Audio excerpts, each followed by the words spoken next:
Hello, everybody, and welcome back to the Pearson Podcast, Episode 8.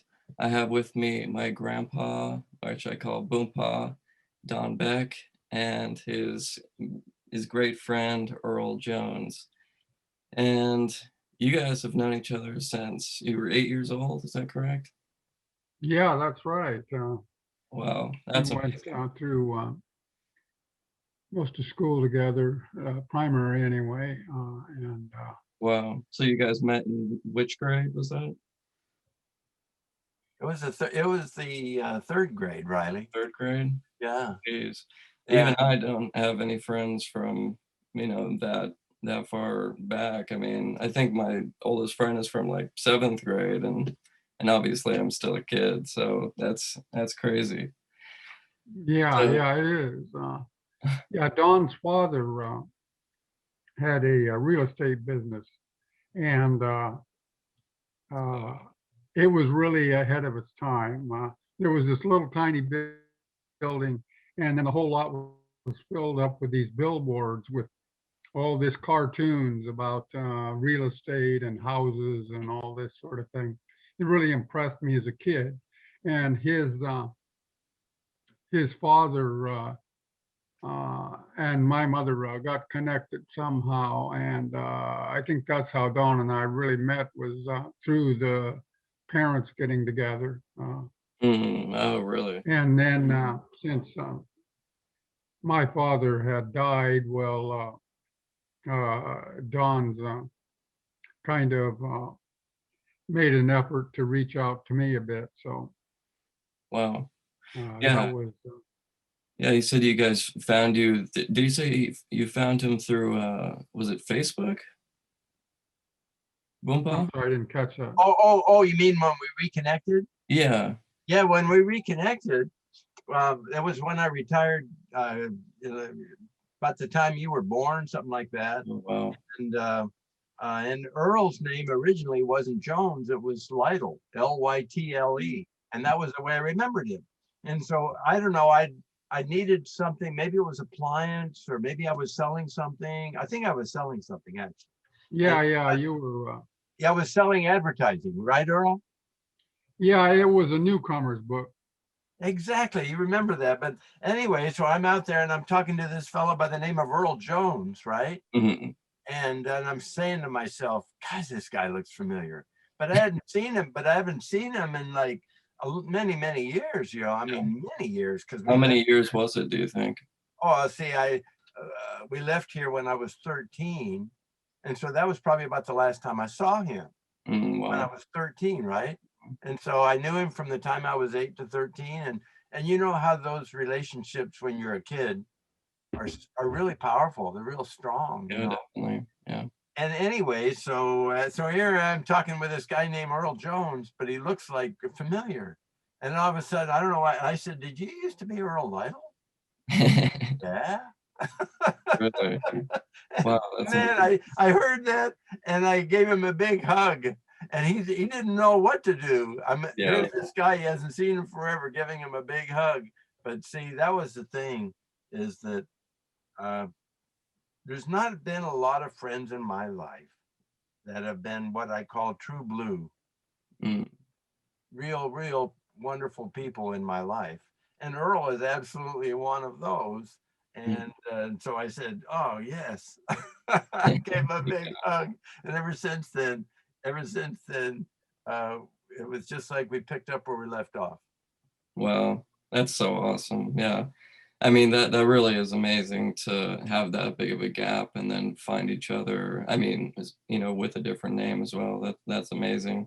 I had something similar. I mean, it doesn't compare at all, but I had a friend, my best friend from kindergarten to sixth grade, and I moved schools and got a different best friend in seventh grade, and we were best friends for few years, and then it turned out my best friend from elementary school, from kindergarten to sixth grade, was my new best friend's cousin. So we met up, 5 years after that. So I Uh, mean, that was a crazy coincidence, I thought. And then it was just all three of us were great friends.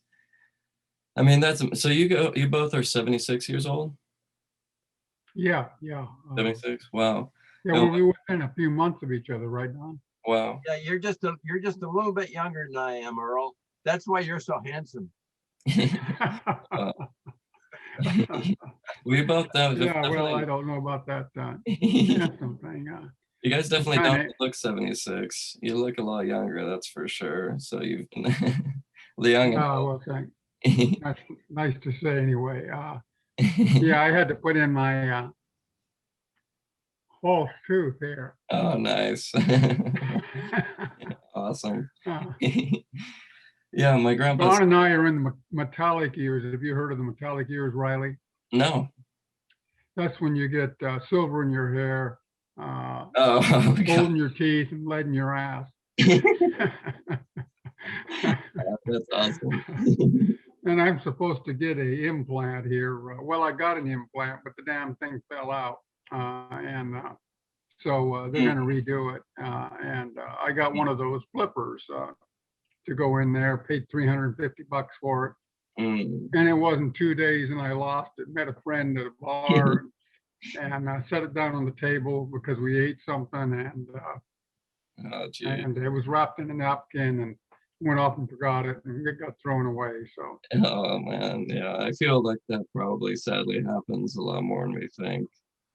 Yeah, well, actually, this what I got now is far better, and it was like $5. There's this Wow. thermal plastic, it's little beads, and you put it in hot water, and it gets soft, and then you just put it in there and squeeze it to the right shape, and it's the perfect fit. While the flipper thing that I bought from the dentist Mhm. had a big appliance in my mouth and bothered my tongue Yeah. and the whole thing, but this is doesn't hardly bother a thing. Dang, awesome for So $5. I mean, for $8. oh, wow. That's And if awesome. I lose it, no big deal. Yeah. Make another one. Yeah, my grandpa pointed out something a couple days ago that I thought was really fascinating is together you both have a combined 152 years of life wisdom. So you too have more wisdom than any one person on this earth combined. That's pretty crazy. Yeah, that's amazing. And me included, that would be 176 years of wisdom. So yeah, that's really cool.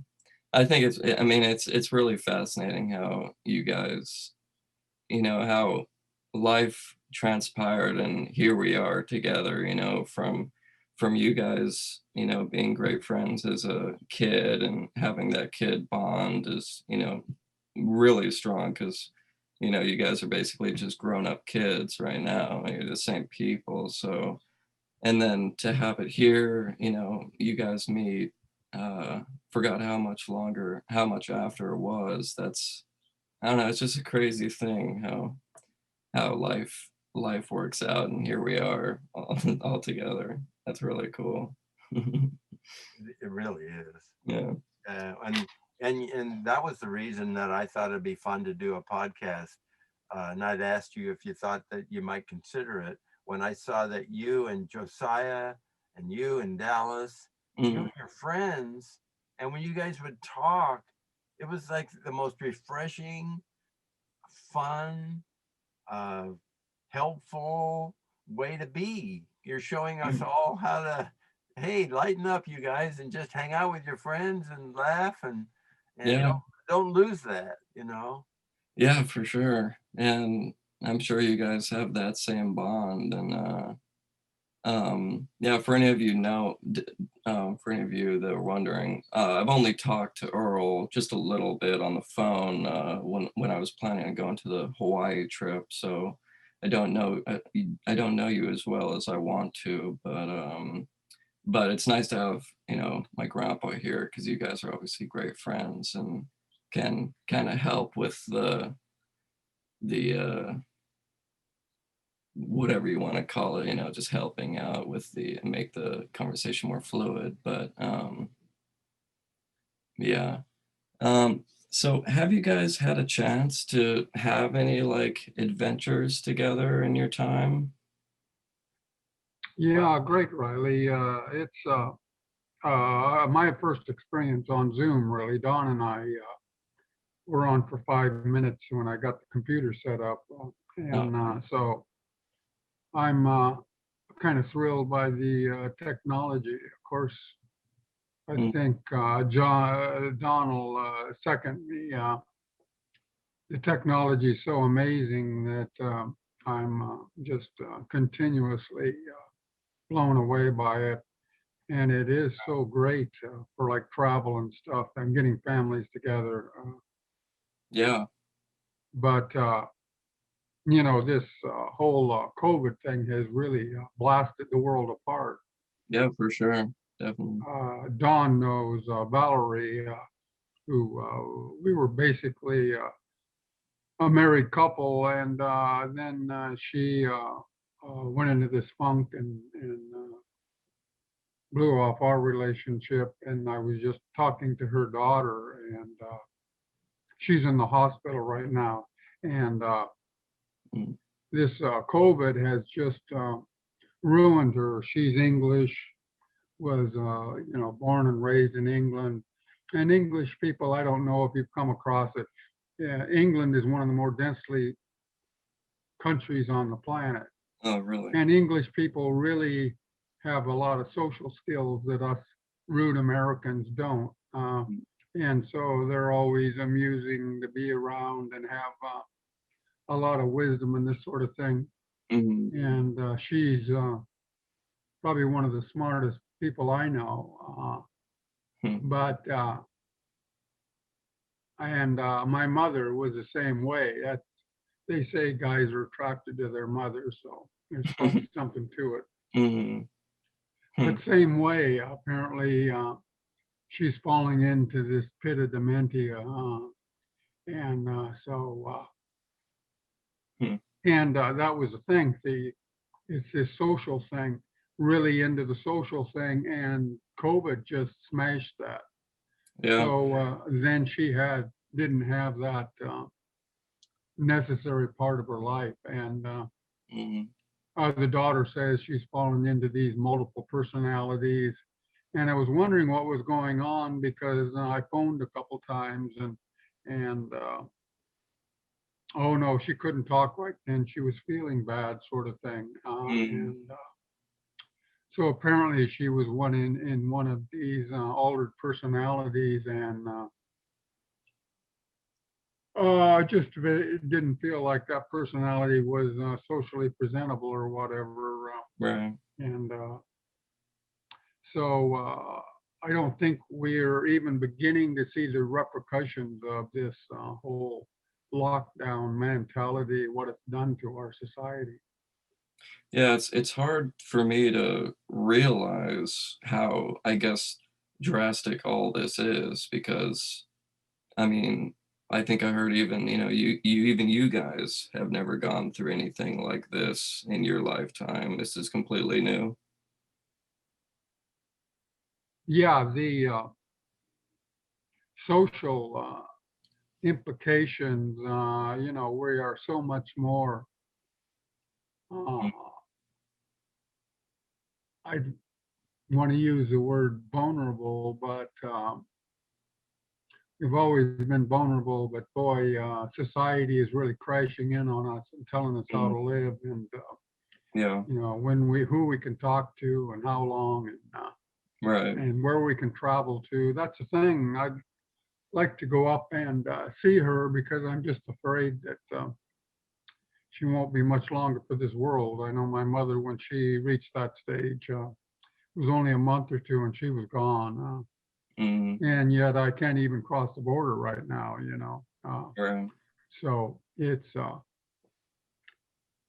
really brings home how Mhm. much power society has on us these days. Yeah. Because see, Riley, one of the things is, I think Don will agree, we were what they call free range kids. Mm. Went out in the morning and ran around on our bicycles and stuff, and checked in at night for something to eat, and that was Right. about it. And nobody bothered with us, Mhm. and we got into all kinds of trouble. Mhm. Yeah. And it's a wonder we didn't get killed. they're doing all this dangerous stuff. I remember the neighbor kid, he found in the garage at his house a coffee can full of 45 cartridges with the gunpowder and the bullets and the whole thing. And so we yanked them apart and put the gunpowder in a bottle and put a wick on it, from a firecracker, and blew shrapnel all over. And then we had another thing. I like to burn the garbage and stuff and play around with it, and so we got to where we throw 22 shells in the thing, and they'd go off. And of course, they went who knows where. Yeah. And but that was part of the thrill. And this neighbor kid, his younger brother, got this new pair of boots. Never forget it. That was me. That was me, Earl, with the boots. Was it? Yeah, those were my boots. Yeah, what it was is, I think I was probably about 10 years old at that point, and I wanted these logging boots. And you ever seen the logging boots where the laces go all the way down to the toes? And then you have to lace them all the way up. And then the logging boots, they're really tall like this. You ever seen that, Riley? Yeah. Well, anyway, so I got this idea that, man, it'd be cool if I had some of these logging boots. And it's wet outside, and the boots have a lot of oil in them, to where it's almost like wearing rubber boots. They're really nice. Anyway, so I had these boots on, and Earl's, like he said, he's over there fiddling around with a fire, and I'm not sure, what did I do with I had the boots on, and so what did I do, Earl? You were so proud of those boots. It was just incredible. And these boots would do anything. And you're saying, look at here, I can walk in the fire. He's walking in the fire. And then guess what? The boots get hot. And they got all these laces, and he can't get them off. And he's rolling around. The oil in the boots started to bubble. I mean, they got that hot, right? And so I sit there, and I'm standing there doing the dancing around in these hot boots, trying to unlace these guys, They were just rolling around on the ground, and he's so proud of his boots. That was just the beginning. That was just the beginning. So then we throw the 22 shells in the fire, and guess what? One of these went off and hit him in the boot. It did. I remember. Yeah. And he's rolling around on the ground. It didn't go through the boot because it was a good pair of boots, But I just couldn't believe all the troubles in 5 minutes he got into with this new pair of boots. Yeah, I thought it was Jim's younger brother that had the boots. No, they were mine. They were mine. Yeah, he was just looking on while I was doing all this crazy stuff. That's so funny. And that was the end of those boots, I assume. Yeah, I think it was. I think, gee whiz, I love those boots. Wow. One of the things that I remember when I go back to that time was that I saw Earl. We both had paper routes, and I had a bicycle to deliver mine, and he had a unicycle to deliver his paper route. Wow, that's awesome. And so you'd see Earl, if you can picture this little kid, probably 10-year-old kid, on his unicycle, and he had like this special newspaper holder that like a hole in the middle where it'd go over his head, and you could have newspapers in the front and then balanced out with newspapers in the back. And that way his hands were free. Right. And when you're riding a motorcycle, there's no handlebars. You're just up there like this, and you're just moving around, and your feet are going backward and forward and backward and forward. You know how you do that. And there he goes, and he's delivering his papers. Wow, that's awesome. You have to take one from the back and then the front to keep it equal. Gee, I don't remember, to tell you the truth. But gosh, at that time, riding that unicycle was like walking. It was just part of me, sort of thing. So I could do basically anything I could on my feet, sort of thing. Wow. So Yeah, well, I still ride the unicycle, but not with that. Uh, Yeah. just being one with the unicycle. It's a little jerky these days, Mhm. but it's kind of an interesting. I don't think Don's heard this. There's a new thing out, electric unicycles, and I got one. Just phenomenal. You can go like 12, 12 plus miles an hour on this thing, Wow. and And you don't have to pedal or anything? right, right. Wow. You lean forward or lean Oh, back, wow. but the problem was that it ties in with the internet. Uh, Mm. and if you didn't tie it in with the internet, it didn't work right. And I didn't realize it, and I didn't get it tied in with the internet. And every once in a while, it would seize up, and you could lean back to try to slow it down, and it didn't do it. It had this governor, so it wouldn't go too fast. But if it didn't have a good internet connection, uh, you couldn't slow it down. And so here you are bailing off at 12 miles an hour on the Yeah. cement. Mhm. Jeez. Hi. And so I worked with the manufacturer on that a bit, and they sent me another one and this sort of thing. But it was a dream come true. I had read, I was a fan of Robert Heinlein, the science fiction writer, and he had a story in which this kid was from the Oklahoma or whatever, and had this stepfather that rode a unicycle, and he's trying to escape, and he's afraid the father's after him on the unicycle. Uh, but a regular unicycle isn't particularly fast because there's no gear reduction like in a bicycle where you have like 10 speeds. So Mhm. it's as fast as you crank it. So it really isn't much faster than walking, although it's a nice motion and all. Yeah. So I was always wanting a unicycle with a coaster brake, so you could coast down hills and pause sort of thing. Oh, they Mhm. have But those? never You came can, you up with can, that. But this electric unicycle you, is even better in they have some ways. more, they have unicycles with a coaster brake? Really? Yeah, I have never seen one. I did do a little research on the internet. I think somebody's done it. I don't know that it's really practical because part of the balance is being able to have control uh, front and back. But if you can only put force on the unicycle forward and it just coasts backwards, uh, it would mess up your balance. You'd have to be leaning forward so that you could push down and shove yourself back up, sort of thing. So I'm not sure that it would Yeah, actually yeah, work. yeah. You explain it well, and I understand what you're saying, and it Mm. sounds absolutely crazy to have a coaster brake on there because you want to have control over the thing, right? I mean, really? Yeah, personally, it would probably be like Dawn's boots. Yeah, that's what I'm thinking. That's crazy. And then the other thing that Earl did, Riley, was um, he loved to get on stilts.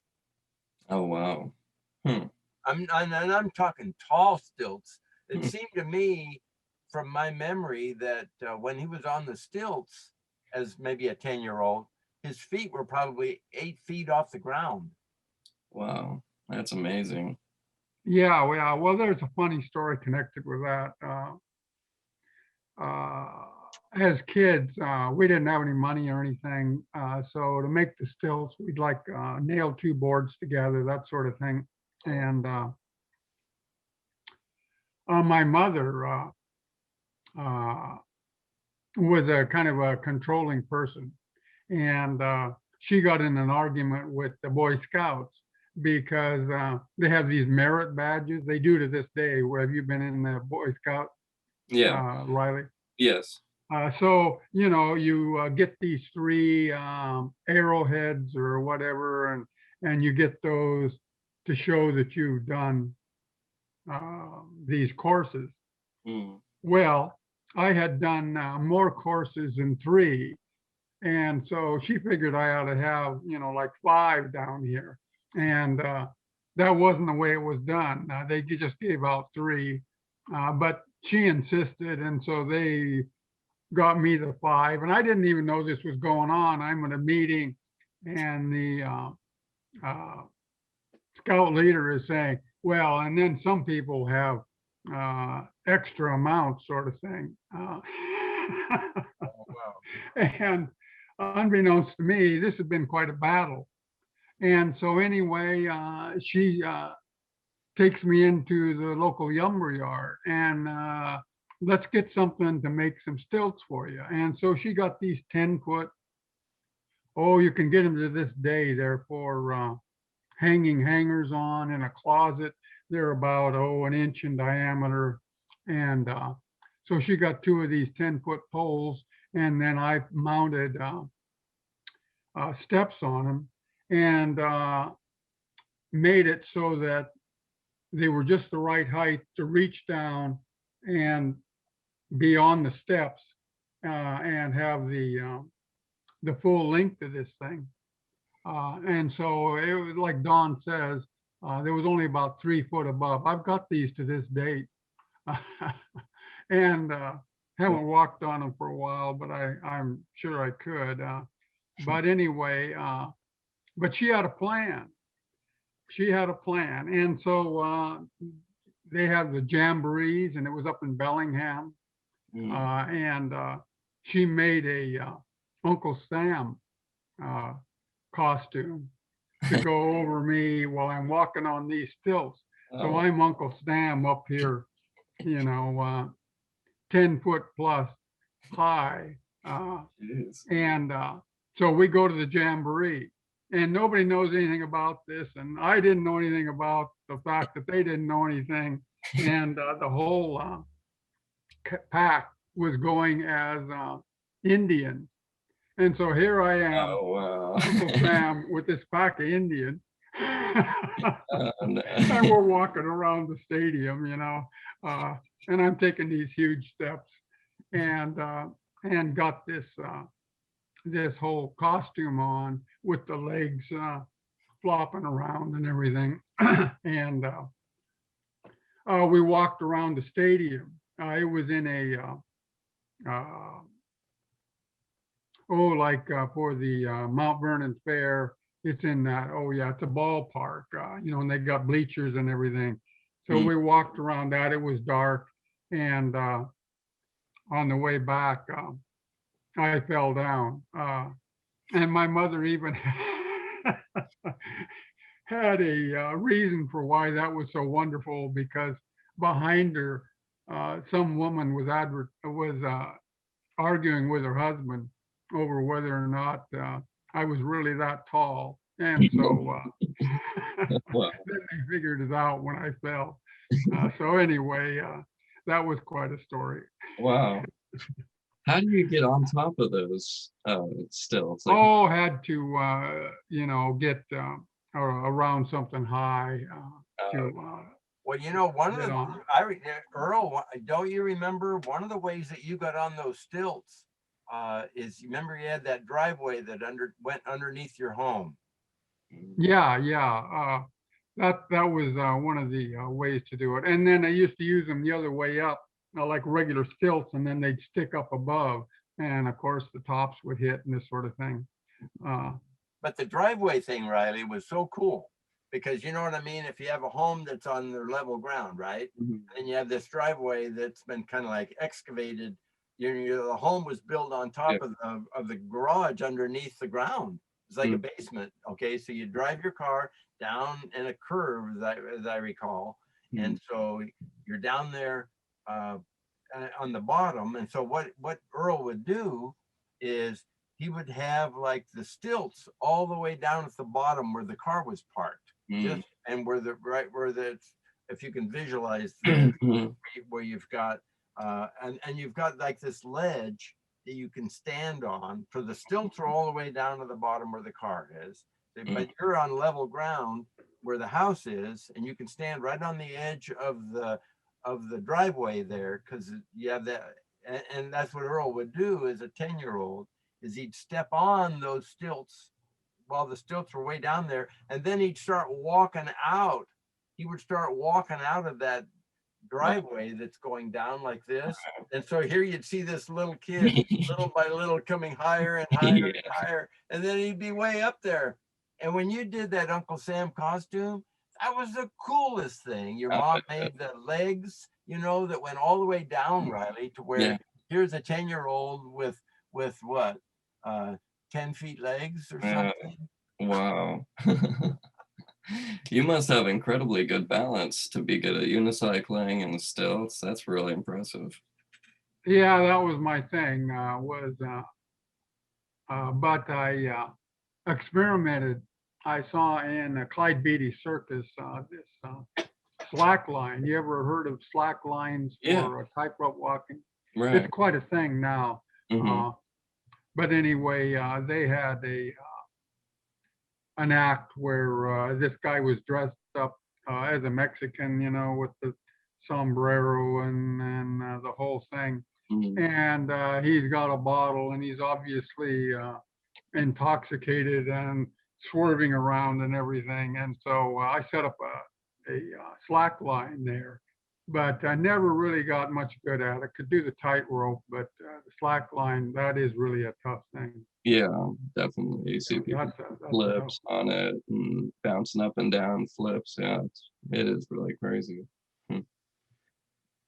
Yeah, yeah, it's incredible that I got confused on who had the boots. I thought sure it was My brother. Jimmy's Brother brother Jimmy. John. Yeah, Huh. he was just watching me do crazy stuff.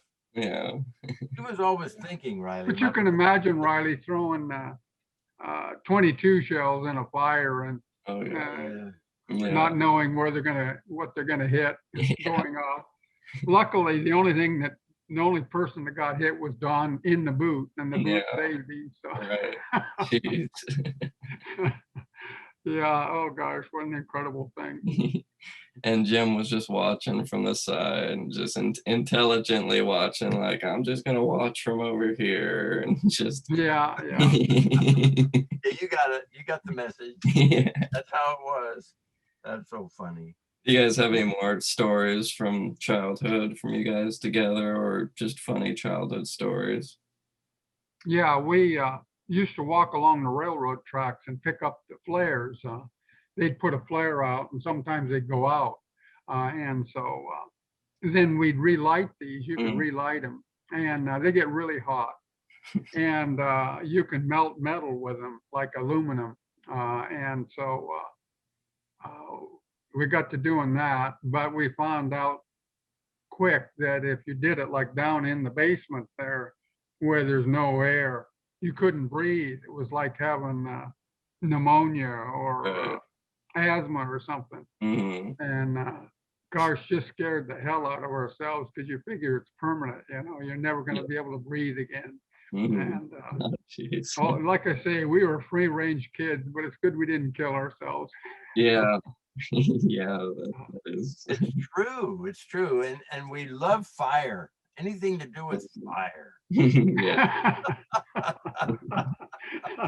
And firecrackers. Yeah, that's true. Yeah, remember firecrackers, of course, they're sold here, but then they had fireworks stands all over the place. And the 4th of July was more important to me than Christmas. Yeah, wow. That's awesome. Wow. Yeah, it's a whole different age, that's for sure. It's, Yeah. fun, it's fun though, Riley, to have memories with a fella that all these years, and then what's so fun is we both did the same things. Largely, Earl joined the Navy. Really? He joined the Navy. I joined the Navy, and we were both in the Navy at the same time, but doing really? different stuff. Yeah, Wow. yeah. And so we have that in common. I thought that was very cool. Yeah. And talk about adventures. I mean, gee whiz, Earl is a bottomless pit when it comes to stories that he could tell you about the different things like before he got this property in Hawaii, he thought it'd be fun to be on sailboats. Mm. And so how many sailboats did you have, Earl? Three sailboats in Hawaii. I got a couple here. Well, just one here now, yeah. But sailboats are really fun. But in Hawaii, uh, you see those pictures of big waves. Well, they're out there and not just on the shore. And everybody said, well, some sailboats just aren't up to Hawaiian waves. Well, it took me two sailboats to figure that out. Yeah.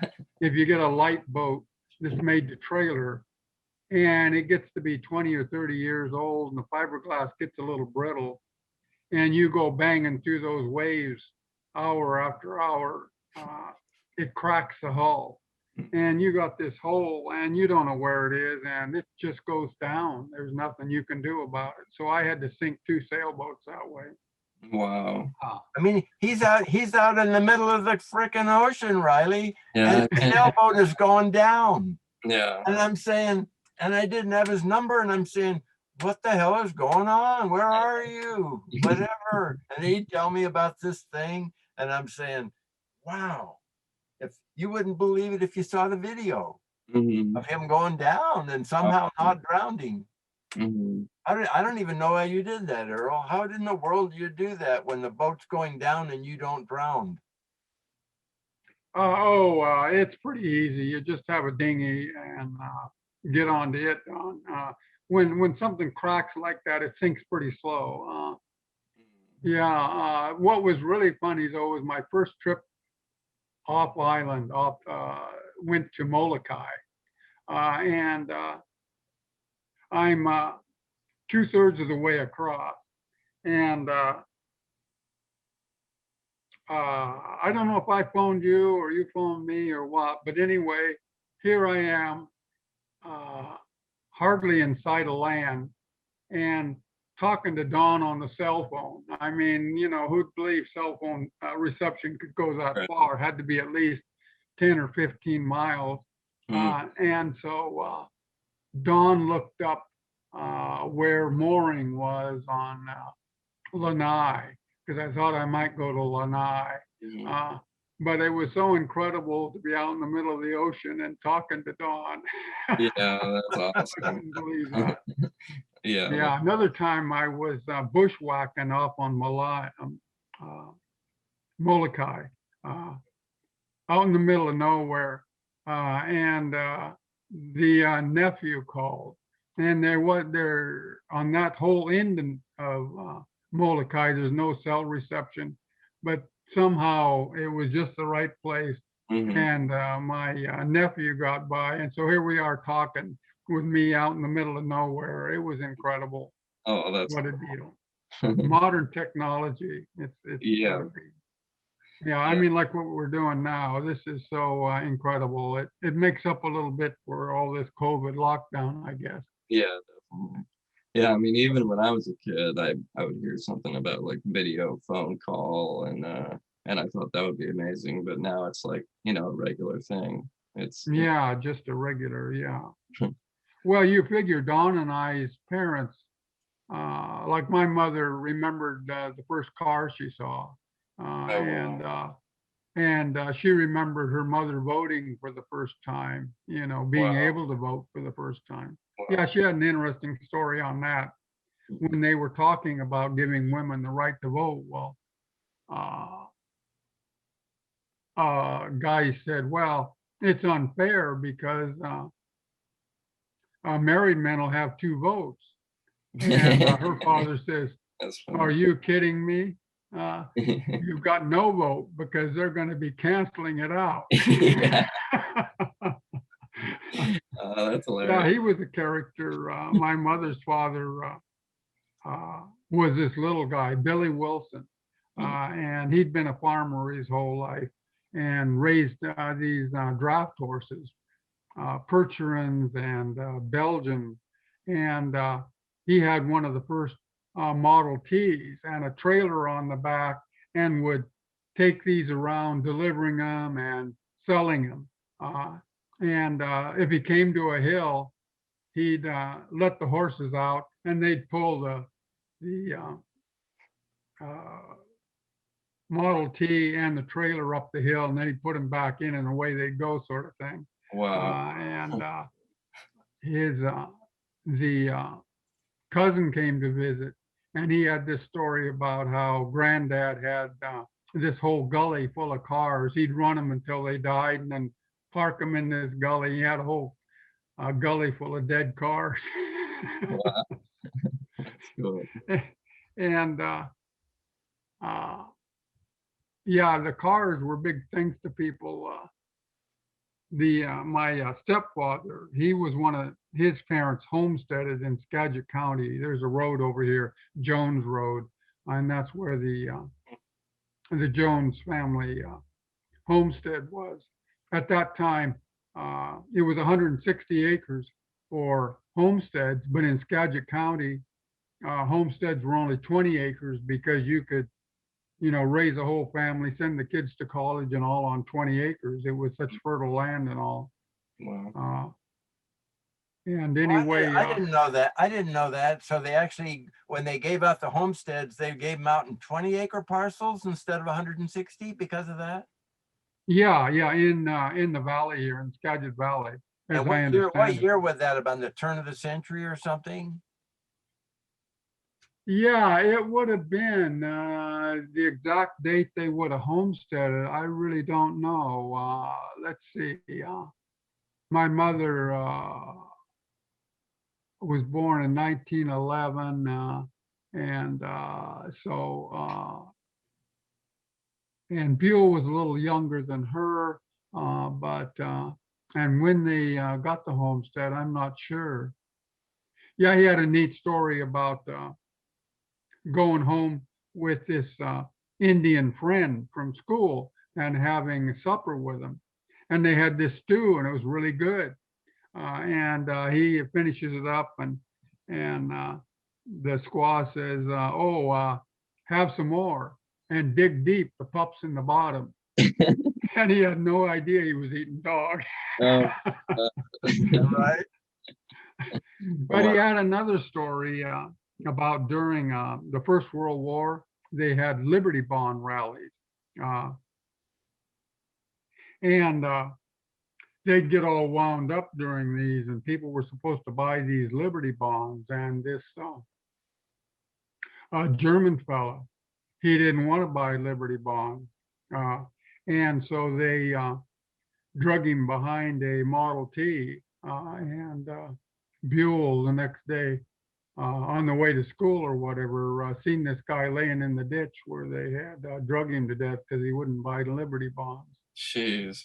I've wanted to look up in the Courier Times to see on that date what in the world, what the newspaper, or if it was in the newspaper.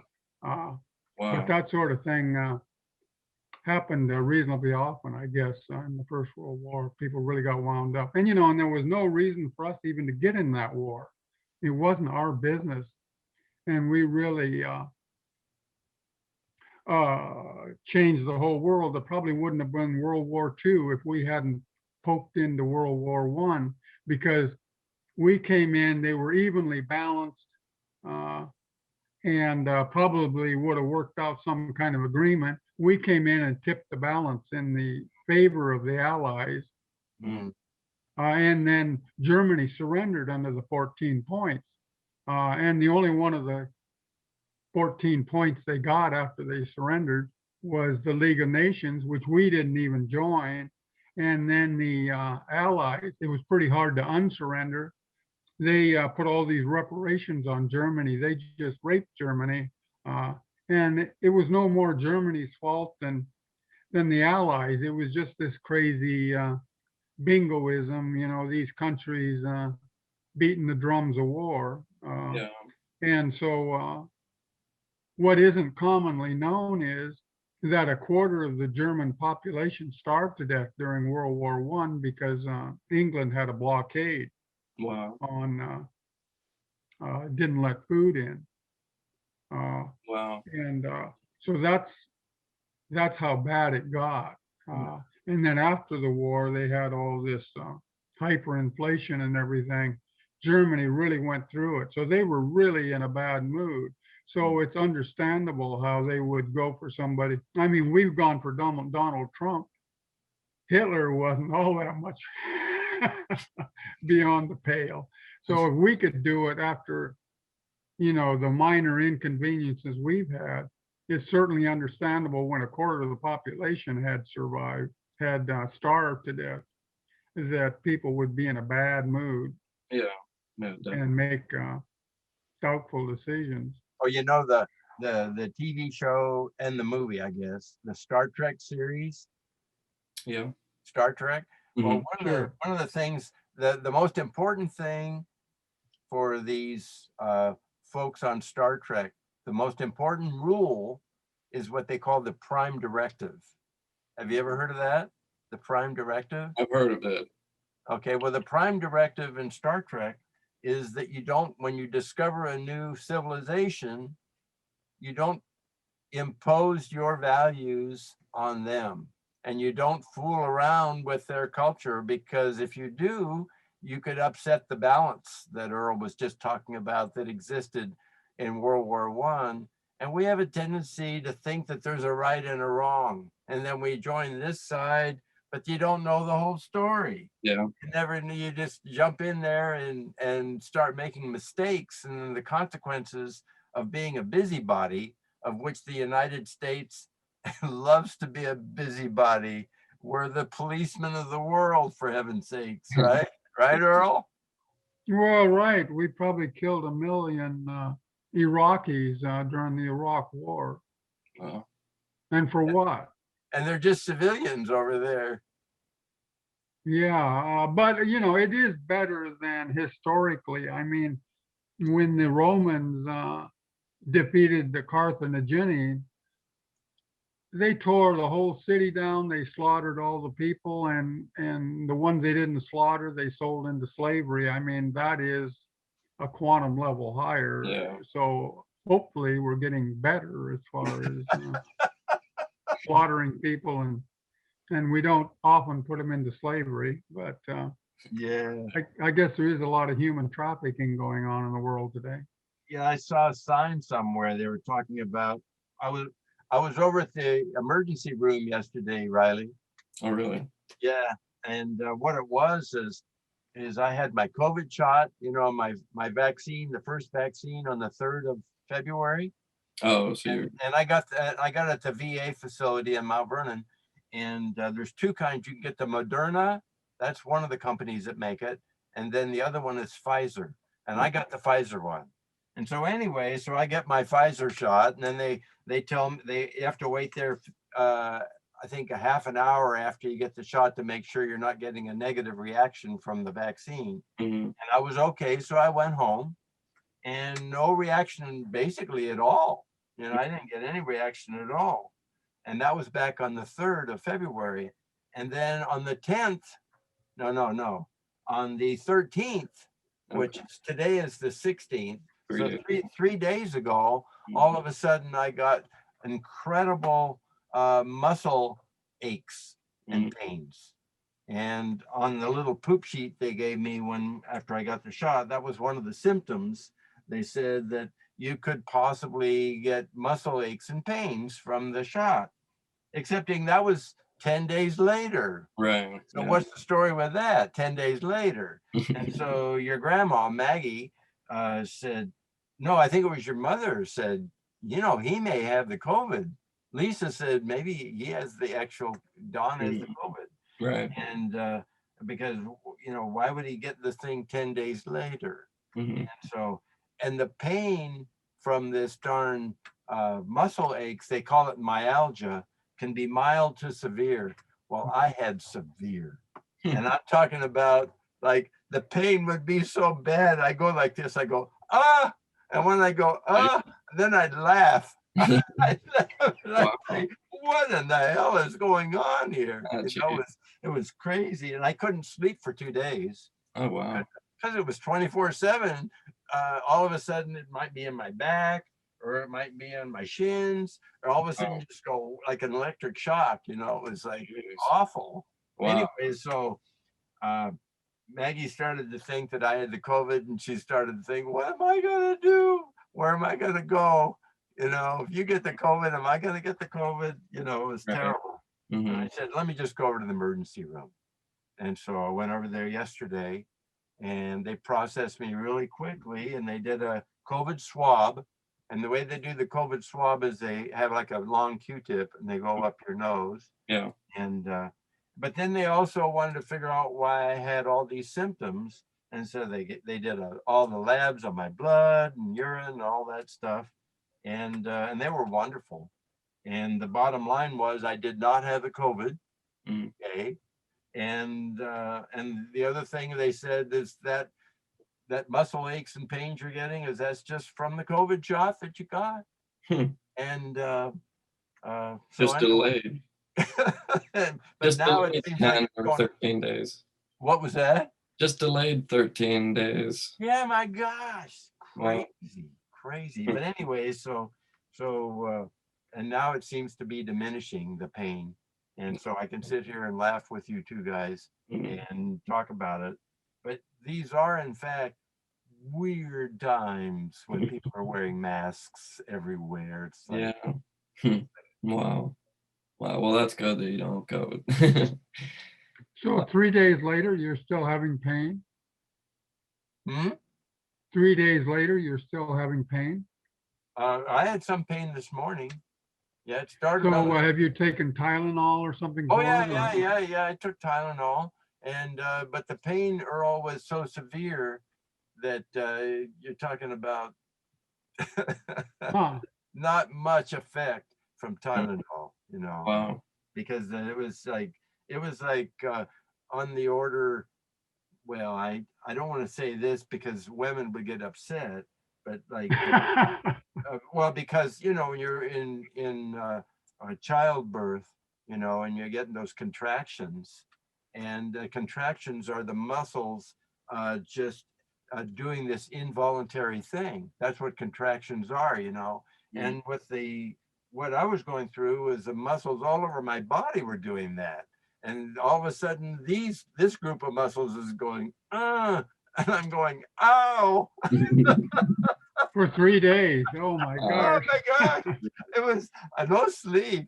And man alive, I slept like a baby last night, but the only way I could sleep was in my chair out there. But Mm. anyway, so I Mm. wasn't sure whether I was going to be able to do this. And then I said, sure, we can do anything. Let's do it. I think you took the other vaccine that my parents didn't take, right? Or the That's right. You're right. hmm. Okay, Yeah, so the other one's made by Pfizer. That's right. what I got. And For you some just reason, yeah, for some reason or other, the veterans are getting Pfizer. I don't know why, but they are. and you just have to take that once. No, I take it again on the 24th. Oh, Yay. okay, so both of them you have to take twice. Yeah, yeah. And Oh, so maybe the second one will make the first one look like a walk in the park.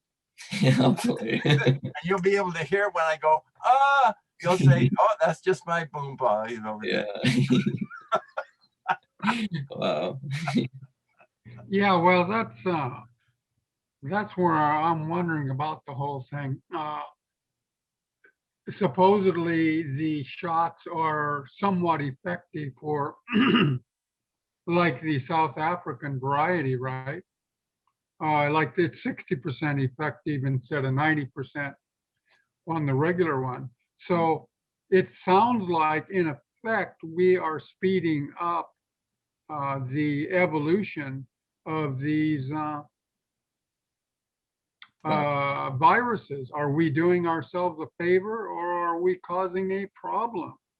That's kind of frightening. And then people have died as a side effect of these shots, and yet COVID is probably not much more fatal or spreadable than the regular flu. So, and then probably a lot of what we're calling COVID is the regular flu, because guess what? There's been no regular flu this year. Mm, So maybe we are uh, creating a tar baby where we've got a non-problem and we're creating this huge problem. And maybe we're tuning this thing to be a really dangerous epidemic rather than just one more virus that regularly comes out of China every 20 years. Uh, Hong Kong flu, 1969. It was probably reasonably equivalent. Nothing got locked down. The world didn't end. And the thing eventually just went away. mm. It's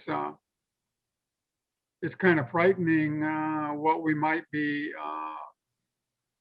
how we might be shooting ourselves in the foot, Yeah. or like your granddad shooting yourself in the new boot. But Yeah, anyway, it is it'll all work frightening. out. I mean, yeah, I mean, let's hope. But and something my mom brought up that I didn't really think about is, she thought that might not be a good idea for me to take it because they don't know the long-term effects, and it might um, might change something to where when you go to have kids, it might, change something there. And obviously, I haven't had a chance to do that yet. So that's one thing that, is basically just, do I really want to risk that for the vaccine? It's a very, That's the whole thing. Now, young person like yourself, uh, I've seen the figures. There's only been, a handful in the whole country that have died from COVID. And most people don't even get it at your age. So to be taking the vaccine, you know,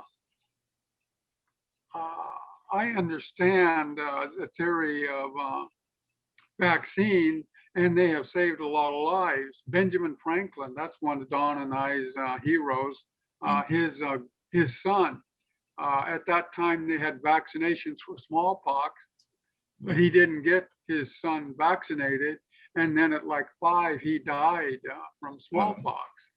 So I imagine that was his only legitimate child.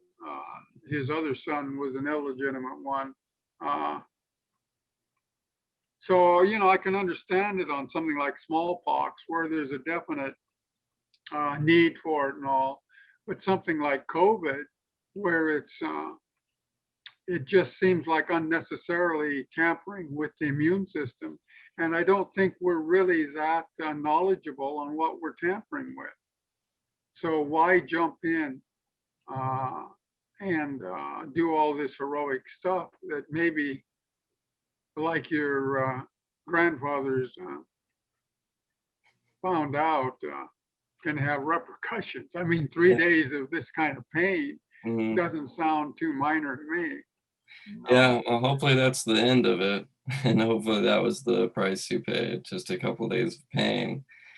And yeah, if my parents get it, or if they're, healthy enough, because they're the ones that would, or my grandparents, the ones that I see, those are the ones that would have, any chance of it, actually affecting them, I feel. So as long as they're taken care of, I think I should be fine, basically not, taking it.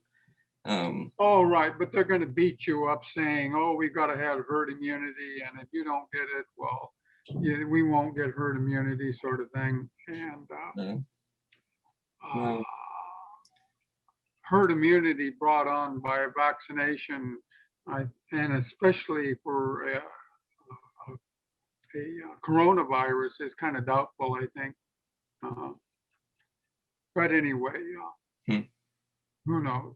yeah, it's really, Riley, one of the cool things about Earl is um, he loves to acquire information. mm, He loves to pay attention to what's going on in the world in a lot of kind of obscure ways that a lot of folks don't pursue. And so one of the things I've learned about my conversations with Earl is that he um, uh, really needs a platform, I think, to express some of these ideas because Mhm. they're beautiful things. I mean, they Yeah. really are. They're remarkable. Like, uh, and if you ever want to do more podcasts, Earl has lots of really interesting ideas that are worth pondering, you know? Yeah, of And course. and that's the excitement of these podcasts. Are I like you were saying when we were talking earlier this morning, but it's in a nice, relaxed, conversational way. Yeah. Just relax. You can talk whatever it is you want to talk about. Hmm. This isn't prepared. We don't have a script. Hmm. We're just shooting from the hip. Yeah. Yeah, exactly. Yeah.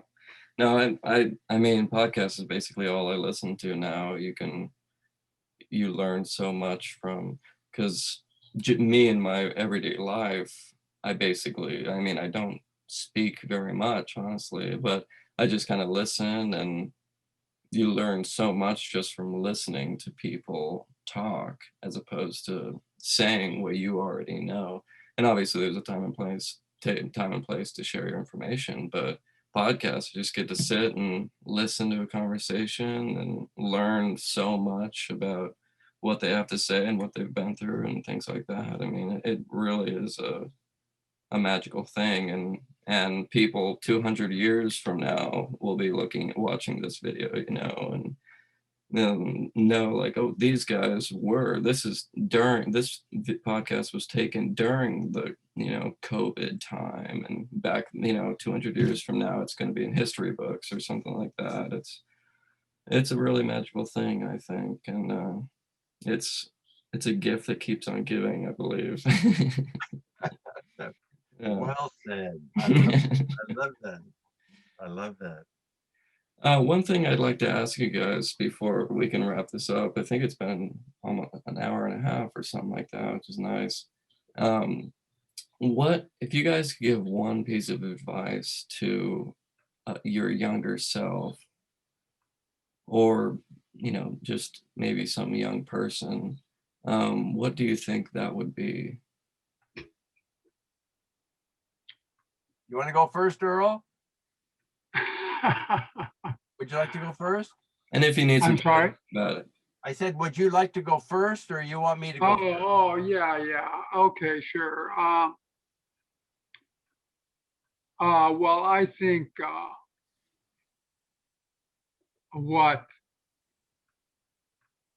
is most important is for people to give themselves a break. We have such a high standard. We see all these movies, all these heroic people, and they do these tremendous things and all. Then we set this really high standard, and we beat ourselves up because we're not good enough or whatever. And that's pure baloney. We don't all have to be fantastic mathematicians or theoretical physicists or save the planet. We've all got something to contribute, and so I was telling about Valerie, and her daughter was saying how much self-loathing that Valerie had, and I had never come across that.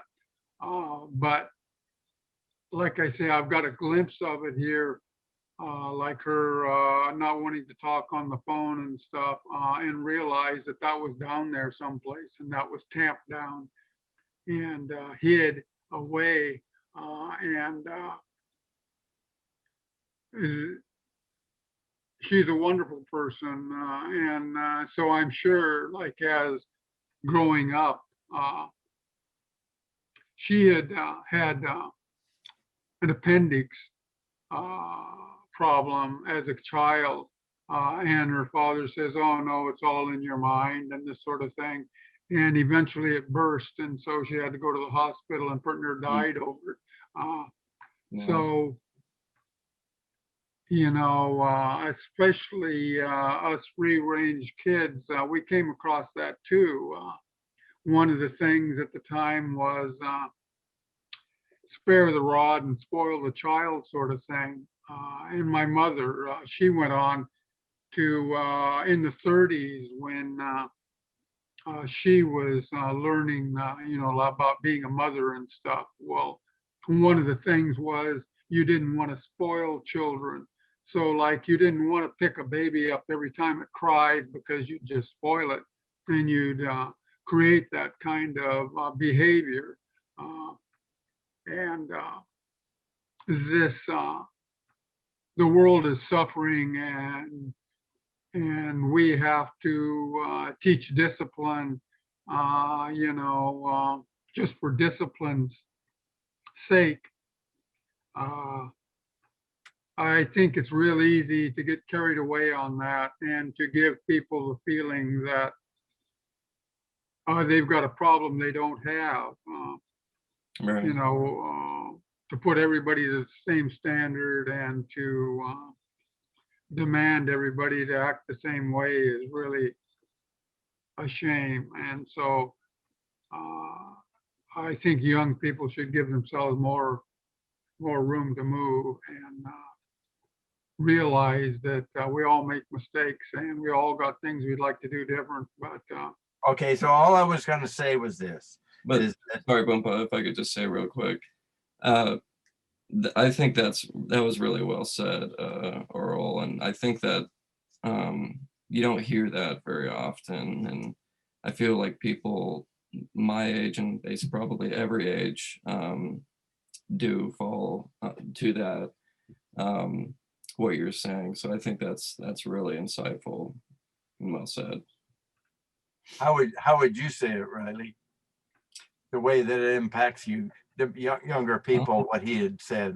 What would your interpretation of that be?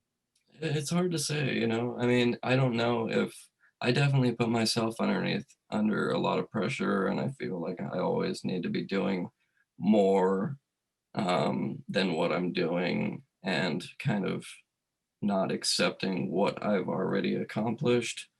Um, so just kind of taking a step back and realizing where you are and what you've done, and you know, not to you don't have to push your engine at 100%, all the time. Just enjoy the moment, enjoy what you've done. Golly, gee, that's a powerful thing. What your interpretation of what Earl said is essentially exactly what I was going to express. Really, Okay. really, it really was. One of the I heard a term years ago, and I don't remember where it came from. And if I Googled it, I could probably get the answer. You know how Google is. Mm, But the term that I heard, or the phrase that I heard, was proclaim your rarity. mm, Proclaim your rarity. And what that's basically saying is, like Earl was saying, each one of us has a special gift, a unique gift. We're all so different, but we each have a gift, and that's unique to us. And this business of proclaiming your rarity, proclaiming the fact that who you are is very rare, is mm, very special, is very unique. And uh, I see the opportunity in life for us, if we have the right attitude, is to find that rare quality. And the way we can find it is by following our bliss, following the things that give us joy. And because that seems like it works together. When you're doing the things that you're excited and delighted and joyful about, those are the things that are unique and special to you. yeah. It's like some people like chocolate, some people don't. Some Mhm, people like strawberries, some people don't. Some people like liver and onions, and I don't. mhm, And so, whatever, but there's a special uniqueness to each one of us. And mhm, so, my recommendation would be to have fun in your life with an ongoing project of pursuing that dream of finding your special stuff, and doing what Earl said, which is to lighten up about it. Don't feel a lot of pressure where you've got to be doing all this stuff, but allow it to unfold as you're just having a joyful life. Because if there's one thing I've learned in my 76 years, there's never been anything more important than for me to be doing joyful projects. Joyful projects. It was, and like a little kid. I mean, I could go back and remember the beginning of it, you know, to where I get so excited about a project that I couldn't wait for my feet to touch the floor in the morning.